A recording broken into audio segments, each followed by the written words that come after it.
बच्चों, welcome back to my channel. तो बच्चों, लास्ट क्लास में हमने करे थे एमसीक्यूज ऑफ मैक्रो इकोनॉमिक्स।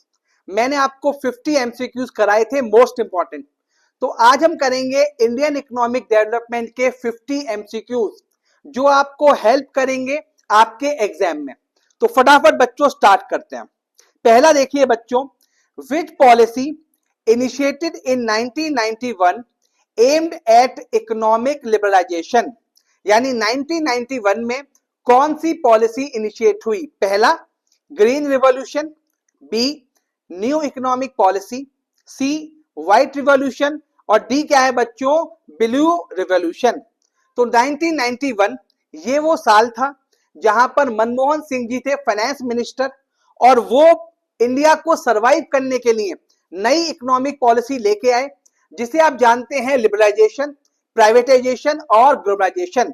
तो हाँ जी, इसका आंसर क्या होगा प्यारे बच्चों? इसका आंसर होगा बच्चों b new economic policy. I hope clear होगा। चलिए सेकंड देखते हैं। The main aim of green revolution was to increase, यानी ग्रीन रिवॉल्यूशन का मेन एम क्या था? पहला industrial production, b agriculture production, c service sector growth, d export growth. तो जब मैंने आपको चैप्टर पढ़ाया था, मैंने आपको समझाया था कि जो भी आपका बच्चों ये ग्रीन रिवॉल्यूशन है, ये किसके लिए होता है बच्चों? ये होता है एग्रीकल्चर प्रोडक्शन के लिए। ग्रीन कहां लेके जाएंगे बच्चों आप? Agriculture production. Option B is the correct option. चलिए जी, third question, which sector was dominant? यहां देखो वर्ड नोट करेंगे बच्चों, dominant in the Indian economy at the time of independence, यानी जब हमें इंडिपेंडेंस मिली तो हमारे लिए कौन सा सेक्टर डोमिनेंट सेक्टर था? पहला इंडस्ट्रियल, सर्विस, एग्रीकल्चर और आईटी सेक्टर। बिना टाइम वेस्ट करे इसका आंसर क्या लगा देंगे बच्चों? हम सी। हम एग्रीकल्चर में अच्छा परफॉर्म कर रहे थे, इंडस्ट्रियल और आईटी सेक्टर या सर्विस सेक्टर में हम उतने अच्छे नहीं थे। तो answer C is the correct option.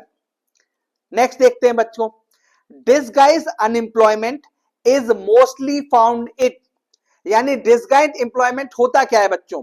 ऐसा अनएम्प्लॉयमेंट जहां पर लोग तो चाहिए बेटा, कोई आप काम कर रहे हो, उस काम में आपको चाहिए 5 लोग, लेकिन आपने वहां पे 8 लोग लग रखे हैं। तो ये कैसा अनएम्प्लॉयमेंट है? वो जो 3 एक्स्ट्रा लोग आपने रख रखे हैं उसको बोलते हैं डिसगाइज अनएम्प्लॉयमेंट। पहला इंडस्ट्रियल सेक्टर में है, बी सर्विस सेक्टर में है, सी एग्रीकल्चर सेक्टर या डी आईटी सेक्टर। क्या होगा इसका आंसर बेटे? इसका आंसर होगा सी एग्रीकल्चर सेक्टर, क्योंकि यहां पर क्या होता है, ये काम कौन करते हैं? फैमिलीज करते हैं। तो फैमिली के सारे लोग चले जाते हैं एग्रीकल्चर में, इसीलिए वहां पे बढ़ जाता है बच्चों डिसगाइज अनएम्प्लॉयमेंट। तो ऑप्शन सी है यहां करेक्ट। ठीक है जी। अगला क्वेश्चन, नीति आयोग कब फॉर्म हुआ? 2010, 2012, 2015 और 2018। कई बार ये क्वेश्चन आया हुआ है, आपको याद रखना है नीति आयोग कब हुआ था बच्चों? प्राइम मिनिस्टर नरेंद्र मोदी के, उन्होंने क्या करा, इसको लेके आए। तो कब आए थे बेटा वो? 2014 में और 2015 में इसको लेके आए हम, यानी option C is the correct option. I hope पांचों क्वेश्चन आपको क्लियर हो गए होंगे। चलिए जी नेक्स्ट पे आते हैं बच्चों, the main objective of MNREGA. हाँ जी, देखते हो आप, राहुल गांधी, मनमोहन सिंह क्या होते थे बेटे? वो कहते थे कि हमने मनरेगा में बहुत सारा एम्प्लॉयमेंट दिया। तो मनरेगा का मेन ऑब्जेक्टिव क्या था? पहला urban employment, b rural employment, c industrial employment या फिर डी स्किल्ड एम्प्लॉयमेंट। तो जो मनरेगा थी वो लाई गई थी बच्चों मजदूरों के लिए, जिससे कि उनको अपनी रोजी रोटी मिल सके। तो आंसर क्या होगा बच्चों उसका? रूरल डेवलपमेंट, यानी बी ऑप्शन आपका है इसका करेक्ट ऑप्शन। ठीक है बच्चों, डन। नेक्स्ट क्वेश्चन पे आते हैं, विच of the following is the source of human capital formation, यानी आप ह्यूमन कैपिटल कैसे फॉर्म कर सकते हैं? पहला एक्सपेंडिचर करें अपनी एजुकेशन पर, बी एक्सपेंडिचर करें अपनी हेल्थ पर, सी ऑन द जॉब ट्रेनिंग मिले आपको, या D all of the above. तो अगर आप सोर्स जानना चाहते हैं ह्यूमन कैपिटल फॉर्मेशन के तो वो तीनों होते हैं, तो ऑप्शन डी आपका होगा बच्चों उसमें करेक्ट। ठीक है जी, नेक्स्ट देखते हैं, विच of the following is a challenge of rural development. यानी रूरल डेवलपमेंट को क्या चीज चैलेंज करती है? पहला, लैक ऑफ इंफ्रास्ट्रक्चर, भाई आप गांव में जाओगे इंफ्रास्ट्रक्चर की स्थिति अच्छी नहीं है। बी, क्रेडिट फैसिलिटीज, वहां पर अच्छे बैंक्स नहीं हैं जिनसे वो लोन ले सकें। सी, एम्प्लॉयमेंट की इतनी अपॉर्चुनिटीज नहीं है क्योंकि वो मेन कहां पर डिपेंड करते हैं? एग्रीकल्चर पर। D all of the above. तो उसका आंसर क्या लगा के आएंगे बच्चों? ऑप्शन डी है करेक्ट, यानी ये सारी चीजें चैलेंज है रूरल डेवलपमेंट के लिए। ठीक है बच्चों, नाइन्थ क्वेश्चन देखिए, ऑर्गेनिक फार्मिंग किसको प्रमोट करती है? हाँ जी, use of chemical fertiliser, b, use of pesticide, c, sustainable agriculture, d, genetic modification. यानी जब भी आप बात करते हैं ऑर्गेनिक फार्मिंग की, ये बात करती है कि हमारे जो भी खेत हैं हम उनको लॉन्ग टर्म में अपने पास रख पाएंगे और उनसे ज्यादा प्रोडक्शन कर पाएंगे, जिससे कि फ्यूचर जनरेशन इसका ज्यादा यूज कर सके, उनको भी वो चीजें मिलें। तो उसका आंसर क्या होगा बेटा? Sustainable agriculture. जहां भी बच्चों आप वर्ड देखेंगे सस्टेनेबल, इसका मतलब आप अपने रिसोर्सेज को ऐसे यूज कर रहे हैं कि आपको तो वो मिले ही मिले रिसोर्सेज से फायदा, जो आपकी फ्यूचर जनरेशन है ना उनको भी उससे फायदा मिले। जैसे पानी, अगर आप पानी लगातार यूज करते जाएंगे तो जो फ्यूचर जनरेशन है उनको पता ही नहीं पड़ेगा भाई पानी भी था। वो हो सकता है कि जो पानी की बोतल है उनको कभी आए ना नल के पानी। तो इसीलिए इस कॉल्ड सस्टेनेबल डेवलपमेंट। तो ऑप्शन सी इसका होगा करेक्ट बच्चों। ठीक है जी, चलिए नेक्स्ट देखते हैं बच्चों। इन 1991 इकोनॉमिक रिफॉर्म्स इंक्लूडेड, ये ऑलरेडी मैंने क्वेश्चन 1 और 2 में आपको समझा दिया। जो 1991 की इकोनॉमिक पॉलिसी थी उसमें लिबरलाइजेशन भी था, उसमें प्राइवेटाइजेशन भी था और उसमें ग्लोबलाइजेशन भी था। यानी इसका आंसर क्या होगा प्यारे बच्चों? इसका आंसर होगा डी। क्लियर है पूरा? यानी हमने 1 to 10 क्वेश्चन पूरे कर लिए। आई होप आपको समझ में आ रहे होंगे। नेक्स्ट क्वेश्चन देखिए बच्चों, what is the main objective of demonetisation? यानी डीमोनेटाइजेशन का मेन ऑब्जेक्टिव क्या था? सुनिए बच्चों, promote digital transaction, b, curb the black money, c, reduce counterfeit currency, d, all of the above. तो क्या आंसर होगा बच्चों? इसका आंसर होगा बच्चों ऑल ऑफ द अबव। ये prime minister Modi black money को भी कर्ब करना चाहते थे, डिजिटल ट्रांजैक्शन को भी प्रमोट करना चाहते थे, साथ में जो फटे हुए नोट थे, जो बेकार नोट थे, उनको भी इकोनॉमी से हटाना चाहते थे। तो तीनों प्रमोशन करना चाहते थे। तो option d is the correct answer. चलिए जी, what is the full form of GST? आपको अकाउंट में भी पढ़ाया बच्चों, इको में भी पढ़ाया और बीएसटी में पढ़ाया। क्या आंसर होगा बेटा इसका? Goods and service tax. ज्यादा टाइम खराब नहीं करूंगा इसमें। जीएसटी की full form goods and service tax. ठीक है जी, b option correct. Indian economy is uh, chapter number 1 याद कीजिए बेटा, चैप्टर नंबर 2 याद करिए, on the eve of independence. उसके बाद मैंने क्या समझाया था आपको इंडिया की इकोनॉमी? पहली, कैपिटलिस्टिक इकोनॉमी, यानी इसमें क्या होता है कि भाई यहां पर जो कंट्रोल है आपका, जो रिसोर्सेज हैं वो सारे के सारे बड़े बड़े ओनर्स के पास हैं। बी, सोशलिस्टिक इकोनॉमी, ये क्या होती है? ऐसी इकोनॉमी जिसमें सारे के सारे रिसोर्सेज गवर्नमेंट के पास हैं। सी, मिक्स इकोनॉमी, यानी कुछ रिसोर्सेज प्राइवेट के पास हैं और कुछ रिसोर्सेज गवर्नमेंट के पास हैं।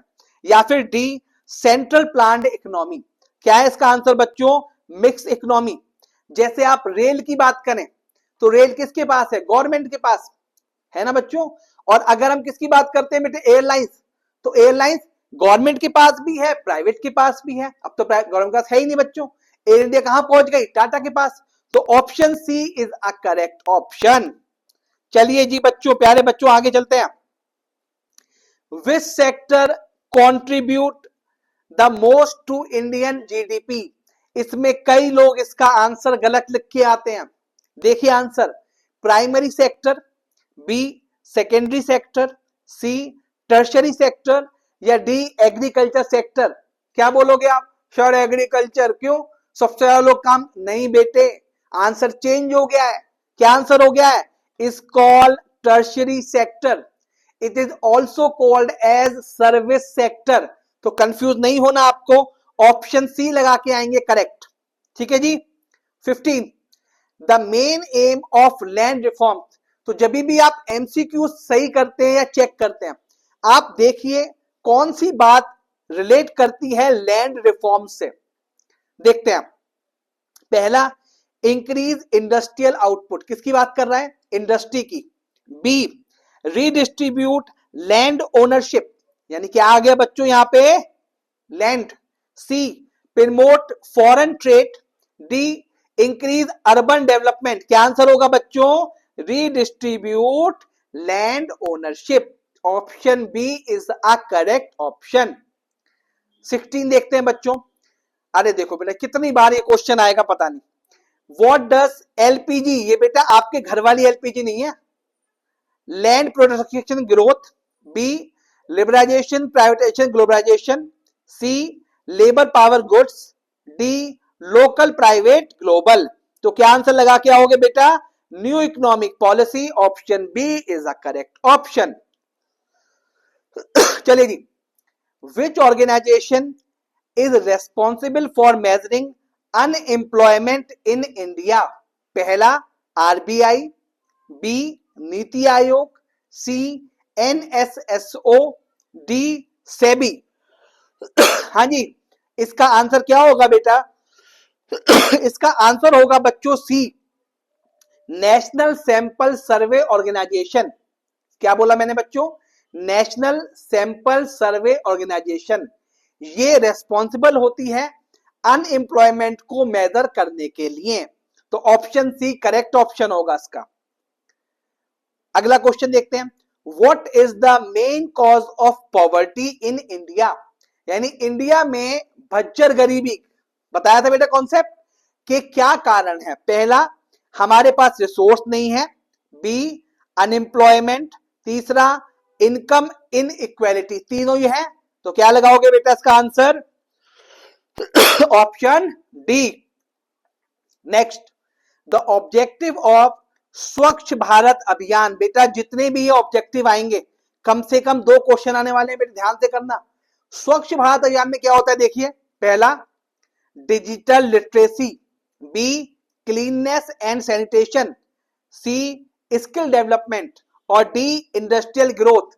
कुछ आ रहा है बेटा स्वच्छ भारत क्या होगा? इसका ऑप्शन होगा बी। भैया सफाई की बात कहां करेंगे स्वच्छ भारत में? तो option B is the correct option. चलिए जी नेक्स्ट क्वेश्चन पे आते हैं बच्चों। Which 5-year plan focused on rapid industrialisation? पहला फर्स्ट, दूसरा second 5-year plan, C third 5-year plan, या D fourth 5-year plan. Important question है ये, आपको आपका दिमाग लगाना इस क्वेश्चन में। हाँ जी, इसका आंसर है बच्चों सेकंड। पहले पर बात करी गई फर्स्ट 5 ईयर में एग्रीकल्चर की, कैसे आप लैंड ओनरशिप की, ये थे फर्स्ट 5 ईयर प्लान। सेकंड में क्या बात करी गई? आपको फोकस करा गया इंडस्ट्रीज पर। तो answer B, option B is the correct option. HDI, हाँ जी, तो एचडीआई हालांकि क्वेश्चन पढ़ चुके हैं हम। इसका मतलब होता है बच्चों ह्यूमन डेवलपमेंट इंडेक्स, यानी कैसे आप अपने आप को ह्यूमन को डेवलप करते हैं। इस पूरे इंडेक्स को कौन बताता है बच्चों? एचडीआई। तो option B is the correct option. Next question बच्चों, what is the main aim of the make in India initiative? भैया देखो, मेक इन इंडिया इसका काम क्या था? इसका काम यह था कि जितने भी हमारे लोकल मैन्युफैक्चरर हैं, डोमेस्टिक मैन्युफैक्चरर हैं, उनको प्रमोट करना। ठीक है जी, ऑप्शन पढ़ो।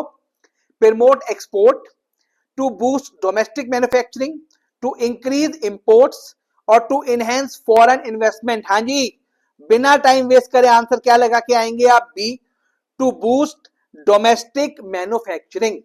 आई होप क्लियर है बच्चों।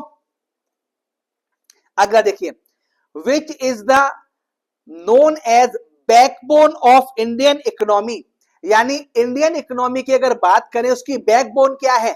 अब देखो ये क्वेश्चन भी लोग गलत करके आते हैं। देखो इससे पहले क्या हमने क्वेश्चन किया था, हमने क्वेश्चन किया था कि कौन सा सेक्टर सबसे ज्यादा कंट्रीब्यूट करता है इंडियन इकोनॉमी में। उसका आंसर मैंने आपको लिखवाया था सर्विस सेक्टर। तो यहां भी कई लोग सर्विस लगा के आते हैं, कई आईटी नहीं। कौन सा बैकबोन है बच्चों आपका, इस ऑप्शन सी एग्रीकल्चर। तो इसमें कंफ्यूज नहीं करेंगे, बैकबोन एग्रीकल्चर। और सबसे ज्यादा रेवेन्यू कहां से जनरेट कंट्रीब्यूट कहां होता है, वो होता है बच्चों टर्शरी या सर्विस सेक्टर में। डन है। नेक्स्ट आइए बेटे, what is the main aim of skill India mission.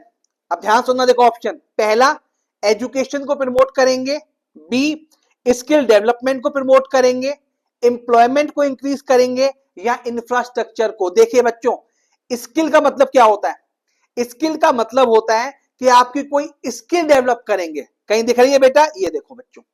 तो आंसर क्या होगा बेटा, आंसर होगा बी। तो कई बार जब आप एमसीक्यूज करते हैं तो जो क्वेश्चन होता है उसी में आंसर छुपा होता है। आराम से पढ़ेंगे क्वेश्चन ठंडे दिमाग से। चलिए जी बच्चों, next, what is the main objective of NABARD. हाँ जी, पहला इंडस्ट्री को डेवलपमेंट, बी रूरल डेवलपमेंट, सी अर्बन डेवलपमेंट, या डी ट्रेड डेवलपमेंट। तो बच्चों जब हमने टॉपिक पढ़ा था रूरल सेक्टर का, रूरल डेवलपमेंट, तो क्या पढ़ा था, नबार्ड वो एक ऑर्गेनाइजेशन होती है जो रूरल डेवलपमेंट को प्रमोट करती है। तो क्या होगा बच्चों उसका आंसर, option B is a correct option. ठीक है जी, 25 हमने पूरे पढ़ लिए, आई होप क्लियर हो गए होंगे। साथ साथ देखिए आपका आंसर कौन सा ठीक हो रहा है, और जो गलत है उसको दोबारा से पढ़ेंगे एक बार, और जो ठीक है बच्चों तो ठीक करके ही आओगे आप। चलिए बच्चों नेक्स्ट आते हैं 26। हा देखो ये तो बेटे बस पक्का पका है क्वेश्चन। एसईजेड क्या होता है, एसईजेड पहला special economic zone, social economic zone, simple economic zone, state economic zone. हाँ जी, क्या होता है आपका स्पेशल इकोनॉमिक जोन।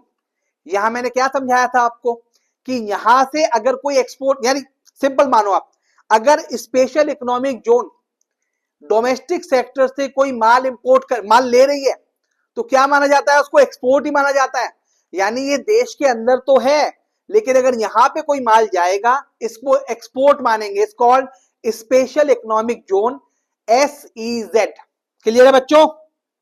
चलिए जी बच्चों, व्हाट इज, अब देखो इसमें भी जो क्वेश्चन है उसी में आंसर है, देखते हैं। What is the main objective of the digital India, digital यानी ट्रांजेक्शन आप डिजिटली करेंगे प्रोग्राम। पहला to promote industrial growth, B to enhance digital literacy, to increase agriculture output, to improve infrastructure. कहीं दिखाई दे रहा है बेटा, ये देखो दिख रहा है बेटा। तो क्या होगा इसका आंसर, ऑप्शन बी इसका करेक्ट आंसर होगा, टू इनहेंस डिजिटल लिटरेसी। ठीक है। अगला देखो, which of the following is a major source of rural credit, यानी गांव में क्रेडिट किससे मिलता है। सारे बेटे अच्छे से करवाए थे आपको। पहला कॉमर्शियल बैंक, बी देखो कॉमर्शियल बैंक का मतलब क्या होता है, जिसका सिंपल मतलब होता है कि भाई साहब लोन एक्सेप्ट करेगी या डिपॉजिट एक्सेप्ट करेगी और आपको लोन प्रोवाइड करेगी। व्हाट इज कोऑपरेटिव बैंक, भाई साहब आपस में 10, कोऑपरेटिव बैंक क्या होता है भाई, सहकारी बैंक। सी रीजनल रूरल बैंक, यानी उसी रीजन का कोई रूरल बैंक, या D all of the above. तो भाई साहब ये तीनों सपोर्ट करते हैं, तो option d is the correct option. ठीक है बच्चों। Next, what is the meaning of brain drain, बेटे बड़े हंस के पढ़े थे आप। ब्रेन ड्रेन, ब्रेन ड्रेन का मतलब क्या होता है भाई साहब, देखो सिंपल सा समझो। आपने किसी बंदे को काम सिखाया, आपके यहां उसने काम सीखा और जॉब के लिए कहीं और अप्लाई कर दिया, तो किसका नुकसान हुआ आपको, आपको नुकसान हुआ आपके ह्यूमन कैपिटल का। फिजिकल कैपिटल से कोई मतलब नहीं होता। देखते हैं क्या हो रहा है, लॉस ऑफ फिजिकल कैपिटल ना जी ना, ये तो उसका आंसर नहीं हो सकता। लॉस ऑफ ह्यूमन कैपिटल, हाँ जी ये हमारा आंसर है। फाइनेंस कैपिटल और नेचुरल कुछ नहीं होता बेटा, आपने ह्यूमन कैपिटल को लॉस करा। Option B is the correct option. What is the main of mid day meal scheme, यानी जो मिड डे मील स्कीम थी वो कहां मिलती है बेटा, स्कूल से मिलती है। क्यों मिलती है देखते हैं। पहला, to increase the school attendance, भाई साहब अगर अच्छा खाना मिलेगा तो बच्चे भगे भगे आएंगे। बी, इंप्रूव हेल्थ, अच्छा खाना मिलेगा बच्चों की हेल्थ अच्छी रहेगी। सी, टू प्रोवाइड एम्प्लॉयमेंट, यानी जब अच्छा खाना मिलेगा अच्छी हेल्थ रहेगी तो वो ह्यूमन कैपिटल बनेंगे और आपको हेल्प करेंगे एम्प्लॉयमेंट जनरेट करने में। डी हो क्या दिखाई दे रहा है बच्चों, ऑल ऑफ द अबव। तो भाई साहब हमारे हिसाब से क्या आंसर होगा इसका, डी। कई लोग होशियार चंद होते हैं, कहेंगे भाई साहब खाना अच्छा मिलेगा तो एम्प्लॉयमेंट, भैया पूरा सीक्वेंस देखो आप। अच्छी है, अगर आप भी देखो, अगर आपको कहीं अच्छा खाना मिलता है तो क्या करते हो आप, मोटिवेट होते हो, आज तो बढ़िया काम करेंगे। बीवी ने किसी ने अच्छा खाना बनाया, वाह आज तो बीवी की तारीफ करनी, होता है सेम यहां पे बेटा। तो option d is the correct option.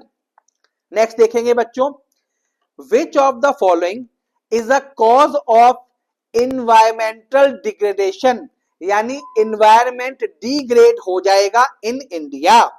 पहला, डिफॉरेस्टेशन, आप फॉरेस्ट को कम करते जा रहे हो तो इन्वायरमेंट डिग्रेड होगा, सही है। बी, इंडस्ट्रियल पॉल्यूशन, आप पॉल्यूशन इंक्रीज करते जाएंगे इन्वायरमेंट खराब होगा। सी, अर्बनाइजेशन, आपने भैया जंगल काटे, वन काटे और क्या बना दिया वहां पे, बढ़िया सोसाइटी बना दी, फार्म हाउस बना दिए, तो उससे भी क्या होगा, इन्वायरमेंटल डिग्रेडेशन। क्या ऑप्शन है बच्चों, ऑल ऑफ द अबव। ये जितने भी ऑप्शन रखे हैं ऑल ऑफ द अबव क्यों रखे गए हैं, जिससे आपको पता पड़े these are the causes of environmental degradation, deforestation, industrial pollution और अर्बनाइजेशन। ठीक है बच्चों।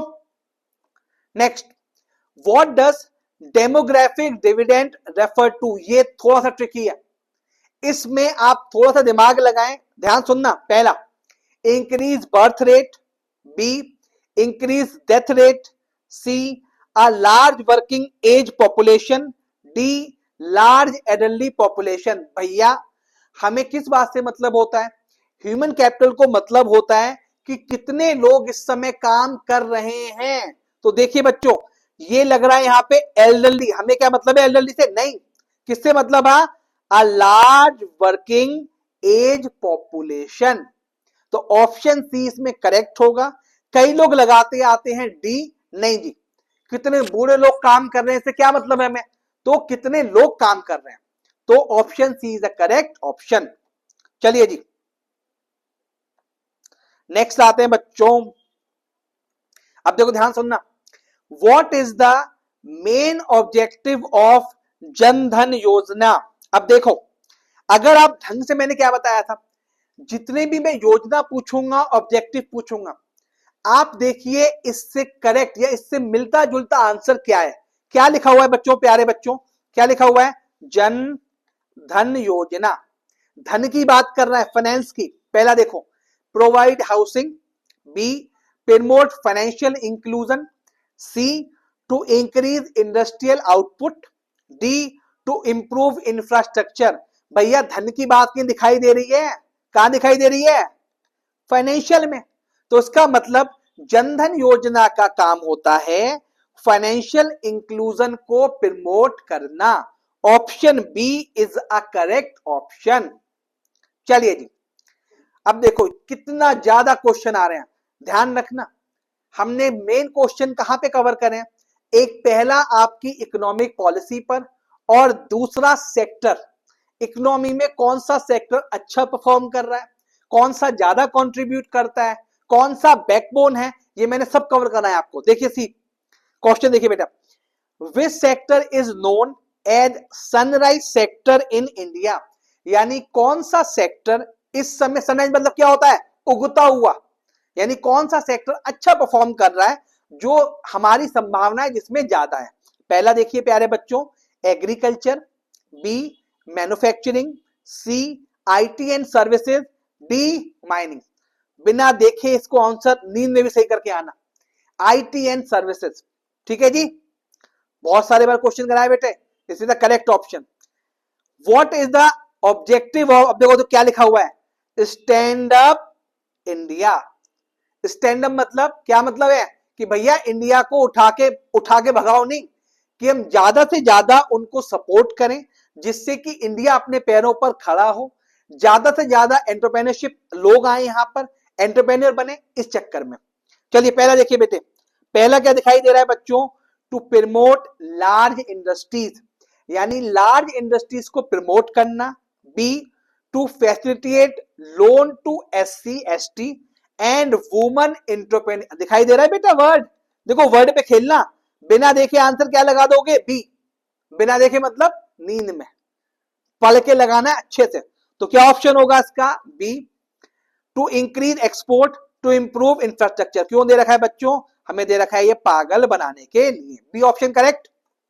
चलिए जी, अब देखो बेटा ध्यान सुनते जाओ, अटल पेंशन योजना, भैया पेंशन देखेंगे, provide health, provide pension, provide loan, provide housing loan. अरे भैया जब पेंशन की बात कर रहे हो तो बी बात करो, option B is correct option.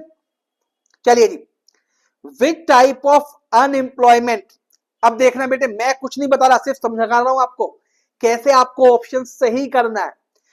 Which type of unemployment is caused by structural changes, यानी आपने उसके स्ट्रक्चर में चेंज करा जिससे कि अनएम्प्लॉयमेंट हो गया। पहला देखिए बच्चों, फ्रिक्शनल, फिर साइक्लिकल, फिर स्ट्रक्चरल और फिर डिस्गाइज्ड। डिस्गाइज की हमने बात ऑलरेडी कर ली बेटा, फ्रिक्शनल की कल करी थी, जीरो एम्प्लॉयमेंट वाली। क्या ऑप्शन है इसका बेटा आंसर, ऑप्शन सी, क्योंकि यहां भी स्ट्रक्चर और यहां भी स्ट्रक्चर, ठीक है जी। अगला देखिए बेटा, आहा क्या क्वेश्चन लिखा है बेटा, पीएम किसान सम्मान निधि, यानी किसकी बात कर रहा है, Kisan Nidhi fund. What is the main objective of the PM Kisan Samman Nidhi, पहला to provide crop insurance, b to provide income support to the farmers, b provide loan to the farmers, d provide irrigation facilities. क्या लिख के आओगे बेटा इसको लिख के आएंगे हम बी, यहां पर इनकम सपोर्ट मिलता है किसको बच्चों, फार्मर्स को। Next, which of the following is a feature of Indian agriculture, यानी इंडियन एग्रीकल्चर का क्या फीचर है। पहला देखिए बच्चों, डिपेंडेंस ऑन मॉनसून, भैया मॉनसून में डिपेंड देखा है आपने, जैसे अभी कभी कभी फरवरी मार्च में क्या हुई थी बेटा, बारिश हुई थी, ध्यान है, जनवरी फरवरी में, तो अधिकतर जो जितने भी कौन थे आपके बाबा अम्मा क्या कहते हुए मिलते थे, हाय इस बार तो फसल नुकसान हो गई, हाय इस बार तो गेहूं का नुकसान हो गया। क्या हो गया, यानी हम डिपेंड करते हैं मानसून पर। अगर फसल अच्छी करनी है तो जैसे जुलाई अगस्त में अगर बारिश नहीं होती तब भी नुकसान होता है, और अगर बेमौसम बारिश होती है तब भी नुकसान होता है। बी, लो प्रोडक्टिविटी, यानी कम प्रोडक्टिविटी आती है हमारी। सी, स्मॉल लैंड होल्डिंग्स, जो फार्मर्स हैं उनके पास स्मॉल लैंड्स हैं, या D all of the above. तो आंसर क्या होगा बच्चों, D all of the above लिखा गया है आपको समझाने के लिए कि भाई साहब इंडियन एग्रीकल्चर का फीचर होता है मॉनसून पर डिपेंडेंस, लो प्रोडक्टिविटी और स्मॉल लैंड होल्डिंग्स। अगला देखिए बेटे, इंक्लूसिव ग्रोथ का क्या मतलब होता है। पहला, भैया हम अमीर करेंगे अमीर को, growth benefit only the rich. दूसरा, only the poor. C, all section, या डी ओनली अर्बन एरियाज। तो क्या लिख के आएंगे बेटा इसका आंसर, आप इसका आंसर लिख के आएंगे प्यारे बच्चों आप सी, ऑल सेक्शंस को आपको कवर करना है। नेक्स्ट देखिए बच्चे, what is the primary goal of national health mission. क्या लिखा हुआ है प्यारे बच्चों, फिर से यहाँ पे हेल्थ, ध्यान से देखो, पहला इंडस्ट्रियल हेल्थ की बात कर रहे हो, रूरल हेल्थ की बात कर रहे हो बेटे, यहाँ अर्बन डेवलपमेंट या फॉरेन ट्रेड। हाँ जी, किसकी बात करते हो, to enhance rural health infrastructure, यानी जितनी भी हमारी पॉलिसीज आती हैं उसमें सबसे पहले हम जो भी बेनिफिट होता है वो देते हैं रूरल इंफ्रास्ट्रक्चर को, रूरल डेवलपमेंट को। क्यों? अगर वो डेवलप ढंग से होगी तो पूरा देश की इकोनॉमी अच्छे से डेवलप हो पाएगी। तो option B is a correct option. Which of the following is a major challenge, अब देखो ध्यान से देखना बेटा, major challenge of power sector.